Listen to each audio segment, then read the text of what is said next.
to start off. So the question I've been getting ever since I've gotten here is, are you related to Ian Golden? And I am related to Ian Golden. Ian Golden's my brother, but not you. So I just wanted to clarify that one first and foremost. But we both grew up in southeastern PA. So I guess the thing to start with is, what brought you up here to the Southern Tier? I came up for Ithaca College. I was the first wave of occupational therapists through their program, which was just getting started when I came up. So I did my undergraduate and graduate work here at Ithaca College before moving west for a period of about 6 or 7 years. Okay. And what brought you back to the area after you moved west?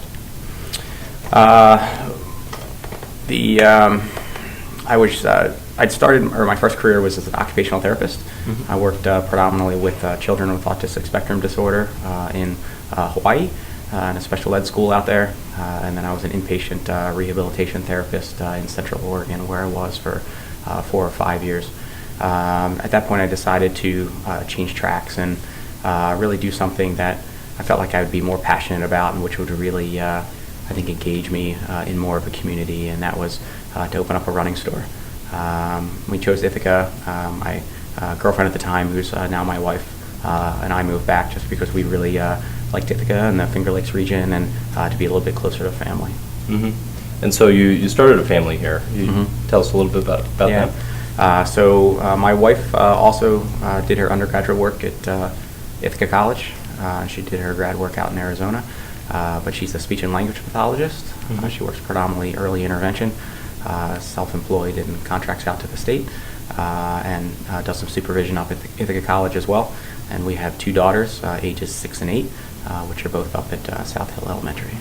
All right, great. So we're here in the running store, and we're not just running; we're running for Congress now. Yeah. So what made you decide to jump in the race and go for 2018? I think, like a lot of people, I think politics ended up the past couple of years consuming, I think, more of my time and energy and interest. And I think I just got to a point where I felt like I could, I think, attend to it and talk about it only so much before I actually felt that I needed to step up and do what I could to actually serve or be a part of the change that I guess that I was hoping to see, or talking about wanting to see. So in your opinion, Congress is a fairly lofty thing to look at from anywhere you are in the country. What does it mean to be a congressman, in your opinion? What are the requirements for anybody? Yeah. My hope is that it's, I think it's tying together both on the ground, I think, really knowledge and familiarity with the constituents or your neighbors and community members across your district, with larger, I think, national aims and legislations that really tie the two together. So I think some of what I've seen in Congress is maybe that some of the, I think, on-the-ground relation to their communities or where they came from is maybe lost a little bit, but I really see it as intended to be the bridge between those two things. And for me, I don't have a political background in the sense of being an elected official. The closest I've come is sitting on a town board with the Strategic Tourism and Planning Board here in Tompkins County. And it was never really, I think, my vision or intent to be a politician or run for office. And to a certain extent, I think this day and age, I think that almost will hopefully make me more, I think, qualified to serve in more, I think, objective fashion. So I'm excited for what's ahead, but I'm really still, I think, learning what that's going to entail. Absolutely. So we're going to jump into some policy stuff here and we're just kind of roll right through a bunch of different topics, and we're trying to conduct these interviews with a lot of the candidates for the 23rd race, and we're going to keep these questions relatively similar for everybody, if not exactly the same. So I have a bunch of different policy areas, so we'll just try to knock them out. All right. All right. So the first one, the environment. To start off, the climate change, number one, does it exist? And what are the best ways to combat it, keeping in mind your constituents as well? Mm-hmm. Yeah, climate change, I think, is very real. I've tried to, I think, be somewhat but respectful of, I think, some individuals out there that have been in my own, I think, social network, in addition to potentially district at large of maybe there's some question in their minds of whether humans are the primary cause of said change or not. But I think the vast majority of people at this point at least get that things are changing. So yeah, I think it's very real. There's one group that's been present in a couple of the community meetups that I've been to, which is the Citizens Climate Action Lobby. And one of their big policy positions is just the institution of the carbon tax, or support for a carbon tax, which in their experience is getting pretty solid bipartisan support in Congress at the moment. So I've started to look into that a little bit, but I think that I think has some legs, and that I think it's embraced by both of the larger parties, which I think makes it for sure a starting point. So yeah, so I think it's a very real topic, and how we, I think, really convey that to how that's meaningful in various people's lives throughout the district is, something that we for sure need to, I think, still realize and how it impacts them. Mm-hmm. Now, a lot of people in the district would argue they acknowledge climate change, but they think, or they would argue that manufacturing and building up the economy and getting jobs is more important on the ground. What would your response to be to some of those concerns? Yeah, first I think whether it be me or somebody that's in my shoes, I think first we really need to be able to at least, I think, listen and understand and empathize. For myself, for instance, taking one of the close to home and relatively recent topics of fracking. I was opposed to fracking and worked with an organization that was actively opposing it. But I also, I think, remained sensitive to, I really can't, I think, blame or criticize too harshly some of the people that may have been for it. I think just staying in my relatively privileged and liberal or progressive bubble wouldn't necessarily be conducive to really understanding really where a lot of people are at, and a lot of people aren't necessarily as privileged or don't necessarily have as much opportunity, and if they don't necessarily have as strong environmental persuasions, then I kind of get that. That as a topic offered a lot of them fairly lucrative opportunities that they just didn't have a pathway to achieve otherwise. And I think the dialogue needs to be there, and I think there just needs to be a respect of, I think, understanding where they're coming from. And I think without that respect and being able to empathize, I think it makes it tough to have a constructive dialogue around the topic. Mm-hmm. So, switching over to domestic policy, Second Amendment rights. Where do you stand on the spectrum from take all the guns away to everybody should open carry? Yeah. Yeah. I don't have a background with guns on my own. I grew up in a fairly rural area of Pennsylvania, but I myself wasn't a hunter, and my family didn't have any guns in the house for protection. So it's not something that I can really, I think, relate to.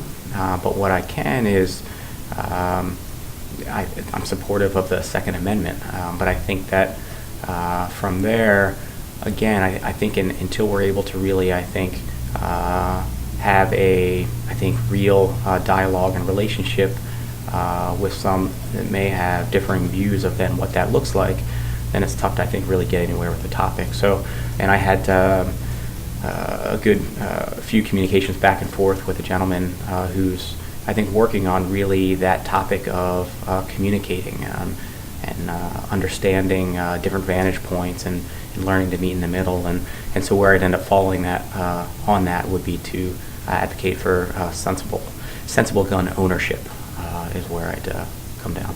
Mm-hmm. And we kind of touched on this a little bit earlier, but the economy in a larger sense, how do we promote growth in the national economy while also not leaving behind constituents here in the 23rd? Yeah.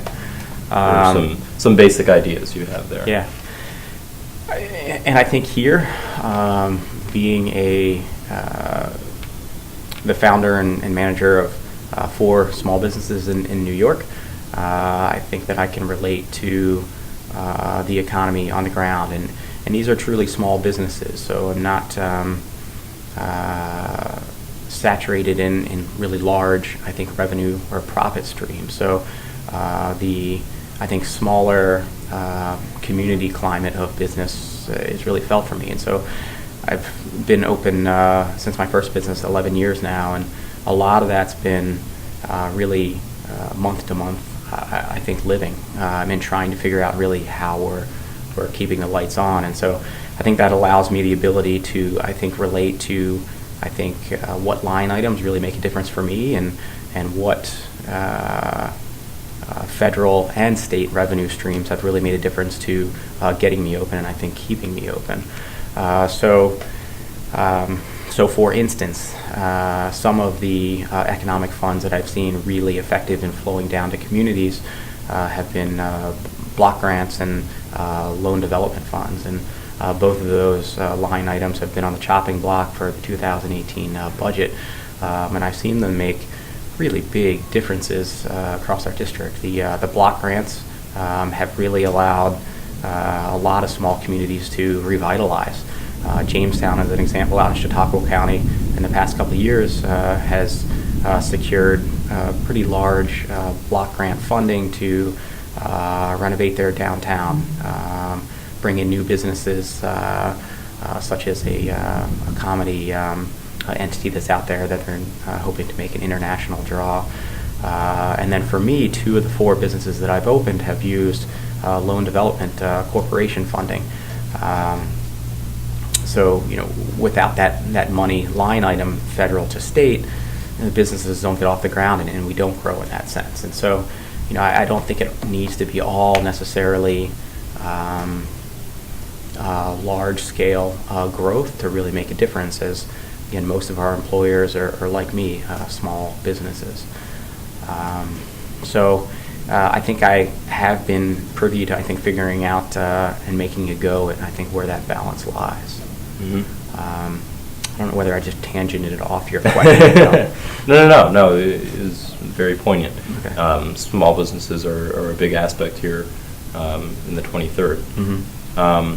Moving on to healthcare. Mm-hmm. What are some ways that we've seen a lot of discussion recently, especially with the AHCA and the Affordable Care Act repeal? Mm-hmm. What, moving forward, assuming that infrastructure would be in place by the time you would enter Congress in 2018, what are other ways you can ensure health coverage and health insurance for some of the more poverty-stricken areas and those affected by poverty, not only in some of the more urban centers like Ithaca and Jamestown and Hornell, but also the largely rural part of the district? Yeah.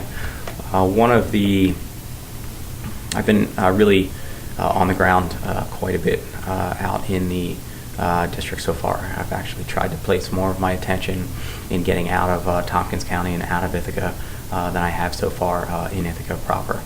One of the rural areas in that mix would be Tioga County, and a couple meetings ago with Tioga County, they put out a survey to the community members that were present one night for an event, and it was just ranking their top the issues that were hitting home most for them at the moment, and the top one was healthcare, and I've seen that echoed a couple places around the district so far, and I think that that's a really big topic.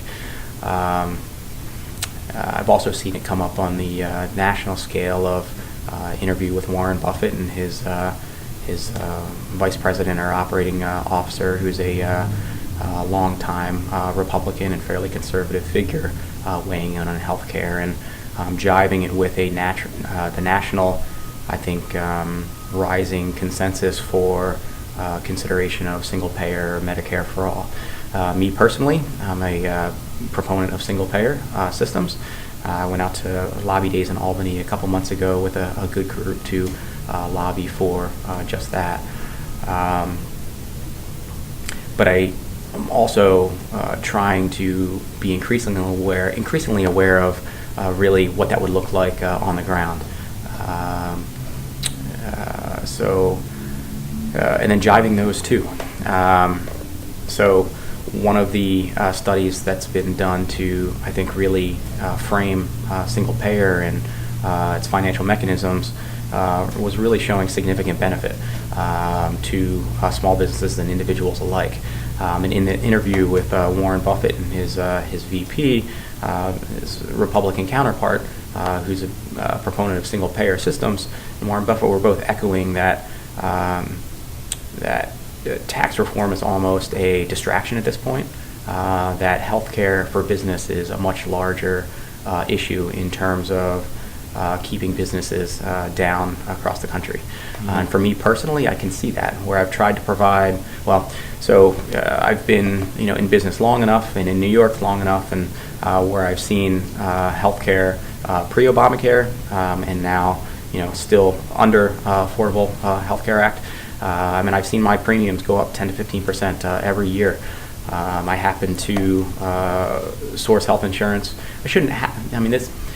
All right, I'll back up in just a second, but happen to source it through an entity which technically is a nonprofit insurer here in New York State, and I've seen their profits be at historic levels. I think it was like 47 million a couple years ago. I think it was like 97 million or something to that effect last year, and that's just profits for a nonprofit company. And so, where the system is at the moment, I think isn't where it needs to be.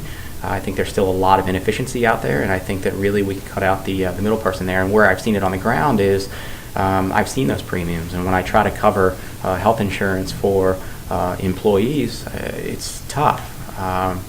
And that makes a much bigger difference to me than any tax reforms or other regulations that are being put on businesses.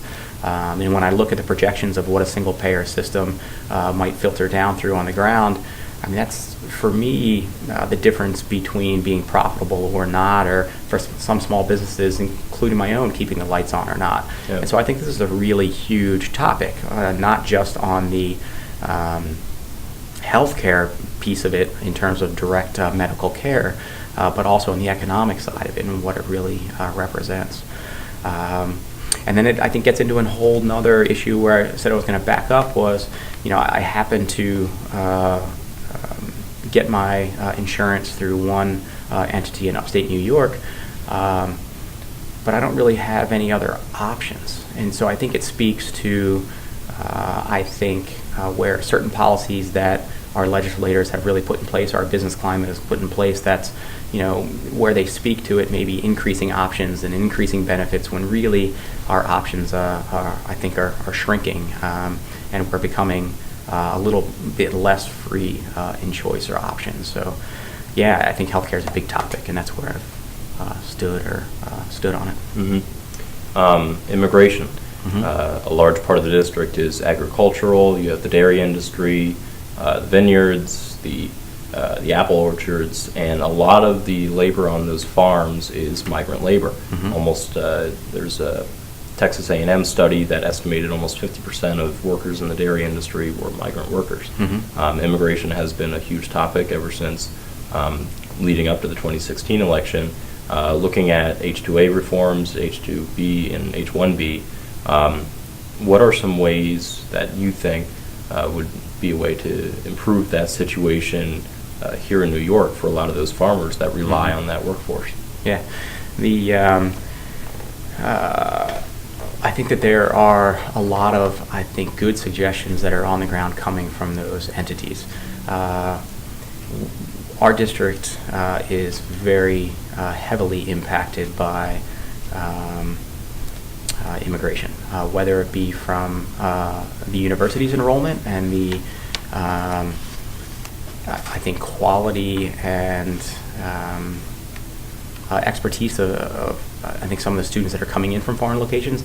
I think from a business and an economic vantage point, at that angle, it really would behoove us to try to keep as much of that talent as we can. I think it's something to the effect of 25% of small businesses are started by, I think, immigrants. So they're really big economic drivers in and of themselves. I had the opportunity a couple weeks ago to meet with a group in Yates County, and one of the individuals took me out to a seventh generation vineyard there in Yates.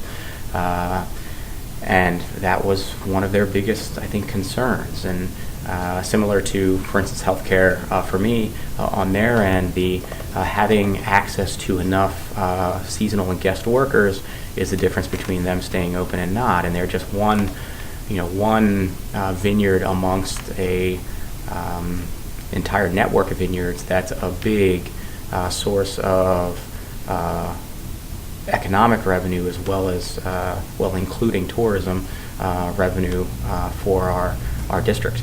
And for them, they've been working actively on trying to come up with good solutions, and they've presented them to somewhat deaf ears on our representatives. And the H-2A is one that they feel isn't nearly as efficient as it should be, and maybe it should be scrapped altogether, but that immigration reform is for sure and absolutely needed. I ran a few miles. I was doing a trail race out in Washington State this past weekend, and ended up running a few miles with a guy from New Zealand who was working for Microsoft in Seattle, and he was in on the H-1B program. And we got to chat a bit on, from his vantage point, what he feels like has maybe worked, or where it's really a necessary program for some of the companies in the States, and then maybe other angles of it that maybe aren't as efficient, and where indeed maybe it does take jobs that could be, I think, filled by U.S. workers. So I think there's for sure continued dialogue needed. I think it's absolutely a broken, I think, system from an economic vantage point, but even larger than that is just from a civil and human rights angle. So on all of those things, I think immigration reform is a very big and needed and worthy topic at the moment, which is not just impacting our district, but I think the nation as a whole. All right. The opioid crisis is a major factor in a lot of the urban centers as well as the rural areas of the district, Ithaca, Elmira especially. If you were to be elected to Congress, what are some initiatives you could see on the federal level to combat the use of the drugs in Ithaca and Elmira, as well as the rest of the district? Yeah.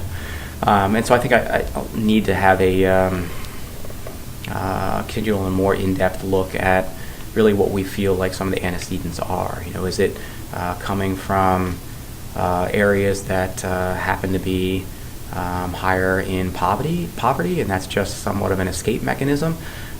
In which case, are we looking to really rebuild those communities from the ground up and really give, I think, people a bit more hope and engagement, and address it from that vantage point? Is it a healthcare issue where if I can advocate or be a part of, for instance, bringing single-payer Medicare for all systems into place, would those individuals have access to I think more consistent and I think reliable health care to address it as that issue?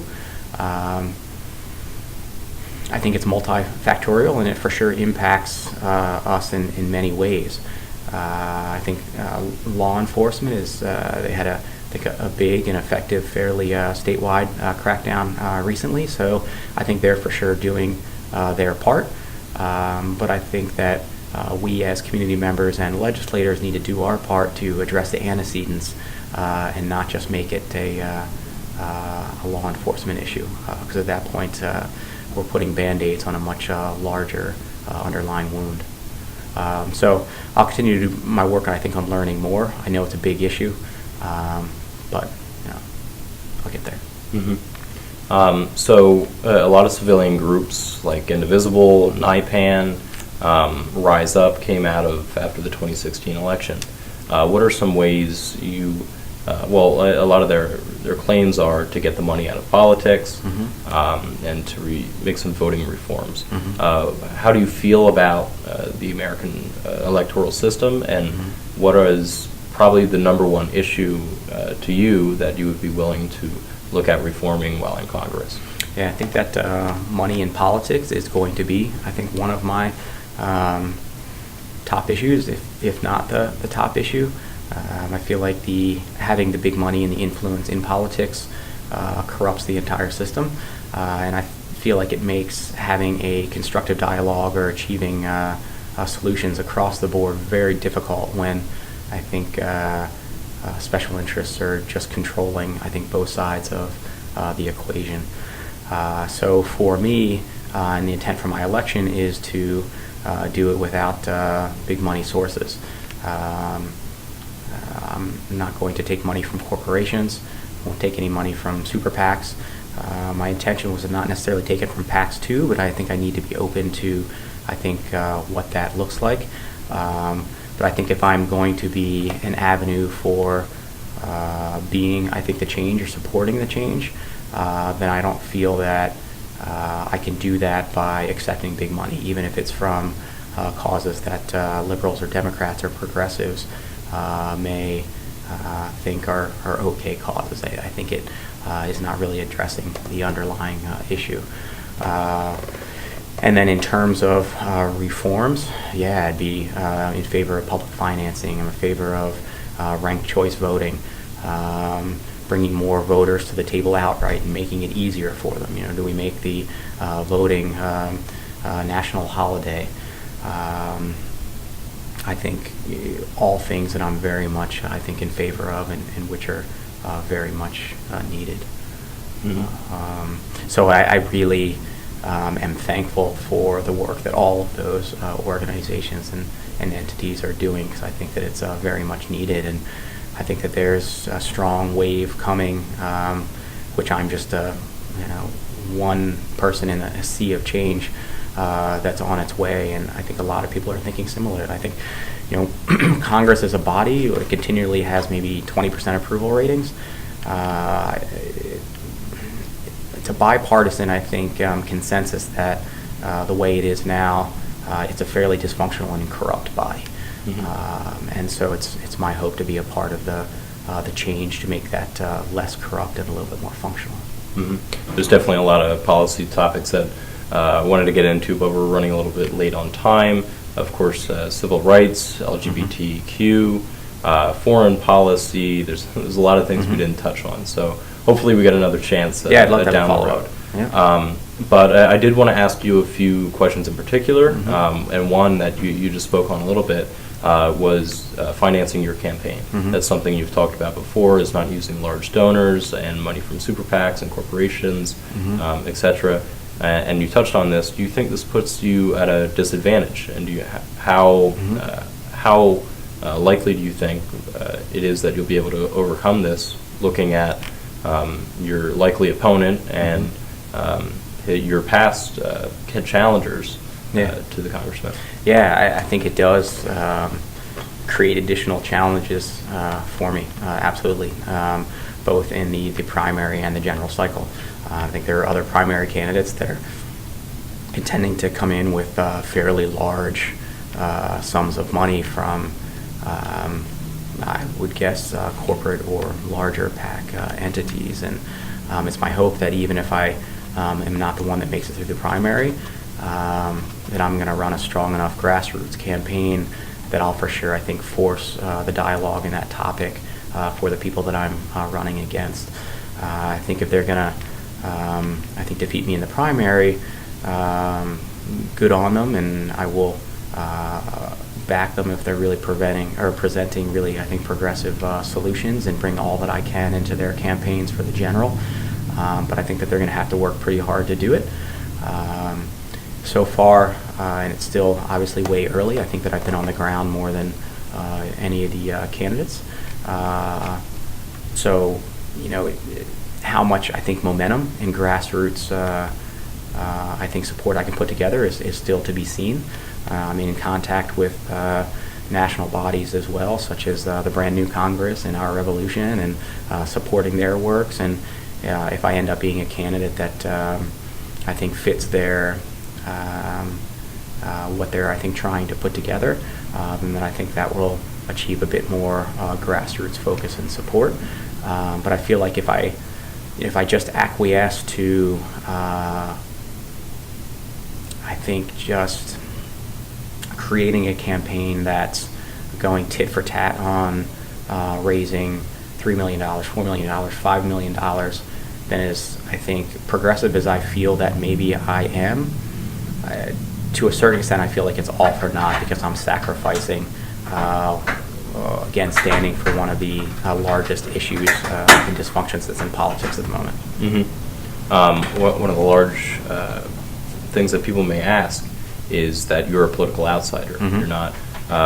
You have very little, if any, major public service experience. Yeah. And very briefly, what is your response to that? Yeah, I think it's right, but I think that what we're also seeing is a really large and powerful mass movement across the country and on both the Democratic and the Republican side of people being, I think, beyond the point of discontent with established politicians, whether it was those in favor of Bernie, who's the most popular politician in the country, or whether it be those that voted for Trump. I think people are, pretty fed up with politicians who, again, have been pretty dysfunctional as bodies. So to a certain extent, I think this day and age, I almost see that as a plus. I think there's a lot of people that are, I think, very leery with just another politician, I think, stepping to the plate. I think I can relate more to a lot of people across the district because I've been on the ground, because I haven't been a politician. For all the things that I think I bring to the table, actually, I would probably, this day and age, see them as strengths and not weaknesses. Mm-hmm. And you just touched on another point I wanted to ask you about.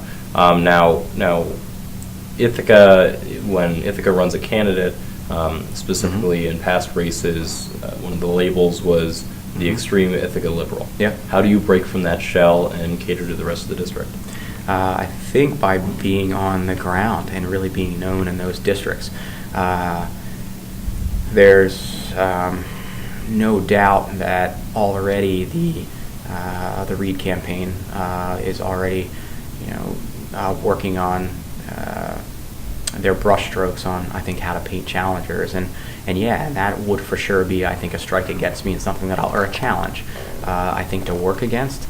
But it is what it is. This is where I'm from, and if I end up being, I think, a candidate that I think resonates with the largest portion of the population, and where they have enough confidence in me that I could represent and be the change, then where I'm from is it. I think if you look at the trends across our district, there's fairly populist lines. In the general, they voted for Obama his first time around. They were very much Bernie over Hillary across the district. And so I think that they're looking really for candidates that really present, I think, better and more constructive solutions. And there's going to be some that, will buy into the large media campaigns that Reid and his campaign will put together, and it'll be out there, and it'll be what it is, but it just means all the more that I need to work harder to develop genuine relationships on the ground in those areas so that people actually know who I am, as opposed to whatever they're putting in whatever commercial. Mm-hmm. And last thing to wrap this up, and this is a blanket statement I'm asking everybody, if you don't win the primary, 4 or 5 of the people that enter won't, what do you look to be your takeaway? What do you want to leave in this race after you are out of it, if that is the case? Yeah, I'm actually really, I think, encouraged by there being at least 5 of us in the mix at the moment. I would guess that maybe 1 or 2 won't go all the way through, but maybe that 1 or 2 more would come into the mix. I can see the downfalls of a primary, but I'm actually really encouraged by it. I think it's just showing how much more engaged I think people are, and I think the upside is to it that by having us more of us in the mix, that we're going to be reaching a much, I think, broader and diverse audience. And my hope is that we'll all come together to really support the candidate that does make it through, with a much larger and powerful and effective body to support them. All right. That's about it. So thank you so much. Yeah, thanks, Juan. And I thank you so much for sitting down, and look forward to talking in the future again. Great.